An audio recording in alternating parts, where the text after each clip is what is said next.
اعوذ باللہ من الشیطان الرجیم بسم اللہ الرحمن الرحیم اللہم صلی علی سیدنا محمد وعلی آل سیدنا محمد وبارک وسلم الحمدللہ وقفا وسلام علی عباد الذین اصطفیٰ اما بعد۔ نمبر 13، بدگمانی انسان کو عیب تلاش کرنے والا بنا دیتی ہے، اور جب انسان دوسروں کے عیب کو تلاش کرنے لگتا ہے تو وہ خود کے اندر موجود عیبوں سے بے خبر ہو جاتا ہے، اور جو اپنے عیبوں کو دیکھنا بند کر دیتا ہے تو وہ دوسروں کے عیبوں کو دیکھ کر دوسروں کو تنقید کرنے لگتا ہے اور خود کی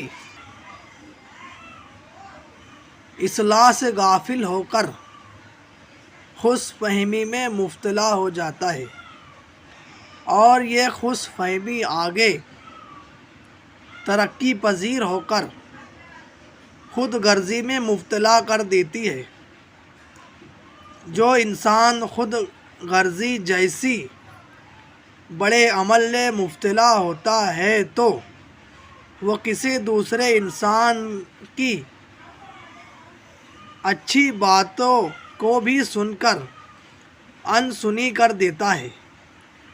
اور سن کر انسنی کرنے والا جلد ہی اخلاق جیسی عظیم دولت سے محروم ہو جانے کے قریب پہنچ جاتا ہے۔ اور جب انسان کے اخلاق بگڑ جائے تو وہ انسان میں انسان بن کر رہتا ہے، مگر وہ درس انسانیت کے عظیم دولت سے محروم ہو جاتا ہے۔ اور جب انسان میں درس انسانیت نہ ہو تو وہ انسان انسانوں میں رہ کر انسان کہلانے کے قابل نہیں رہتا۔ درس انسانیت کو بھولنے کی وجہ سے انسان حیوانی شکلوں میں تبدیل ہو جاتا ہے۔ اس کی وجہ اس طرح بنتی ہے، وہ انسان میں رہتا ہے مگر اس انسان کا جسم تو انسانی شکل میں نظر آتا ہے، مگر اس انسان کی روح کے اندر برائیوں کے سبب اس کی روح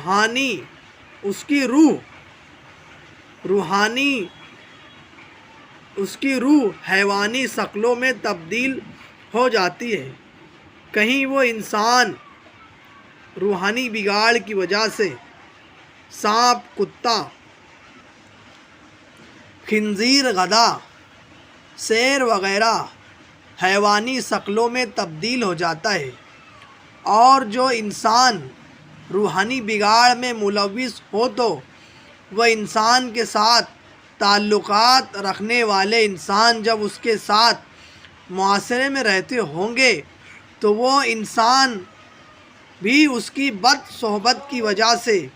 روحانی بگاڑ والے کردار میں گرفتار ہو جاتے ہیں، اور یہ ایک انسان کا بگاڑ پورے معاشرے کو بگاڑ ڈالنے کی شکلیں پیدا کرتا ہے، اور بہت جلد ہی پورے معاشرے کو اس روحانی بگاڑ میں مبتلا کر دیتا ہے۔ تو انسان کو کتنی فکر ہونی چاہیے اپنی ذات کی اصلاح کی،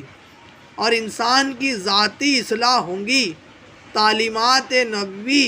صلی اللہ علیہ وآلہ وسلم سے۔ اس لیے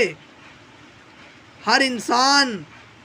اپنے آپ کو تعلیمات نبوی صلی اللہ علیہ وسلم سے اپنی زندگی کو جوڑنا چاہیے، اور تعلیمات نبوی صلی اللہ علیہ وسلم حاصل کرنے کے لیے حضرات اہل علم یعنی علماء کرام سے تعلق بنا کر، اور اہل اللہ یعنی اللہ والوں سے نسبت جوڑ کر، اور کتابوں کے ذریعے سے اور اہم دینی کاموں کے ذریعے سے اپنی زندگی میں تعلیمات نبی صلی اللہ علیہ وسلم پر عمل پیرا ہونا چاہیے، اور جب انسان اس بہترین تعلیم سے جڑ کر اپنی زندگی گزارے گا تو وہ دنیا و آخرت میں کامیابی کو حاصل کرے گا اور اللہ رب العزت کی رضا سے سرفراز ہوگا، جو انسان کی زندگی کا اصل مقصود ہے۔ بات کی ابتدا دماغی و نفسیاتی مرض بدگمانی سے شروع ہوئی تھی، اس لیے انسان اپنے دماغی و نفسیات کو درست رکھنے کی پوری کوشش کرے۔ جو اعمال و علاج قرآن و حدیث مبارکہ میں مذکور ہے، اس کے ذریعے سے ظاہری دماغی و نفسیاتی علاج کے لیے بدن کو پاک صاف رکھنے کے لیے غسل کرنا چاہیے، اور سر میں مسنون طریقے سے تیل لگانا چاہیے، مسواک پابندی سے کرنا چاہیے وغیرہ۔ اور دماغی نفسیاتی علاج کے لیے باطنی سے ذکر اللہ کا اہتمام کرنا چاہیے، صالحین کی صحبت میں رہنا چاہیے، اور نظروں کی حفاظت کرنا چاہیے، اور اپنا ذاتی محاسبہ کرتے رہنا چاہیے، اور دوسروں کو اپنے سے اچھا سمجھنا اور اپنے آپ کو برا سمجھنا چاہیے۔ ان تمام ظاہری و باطنی اعمال کے ذریعے دماغی و نفسیاتی علاج ہو سکتا ہے، اور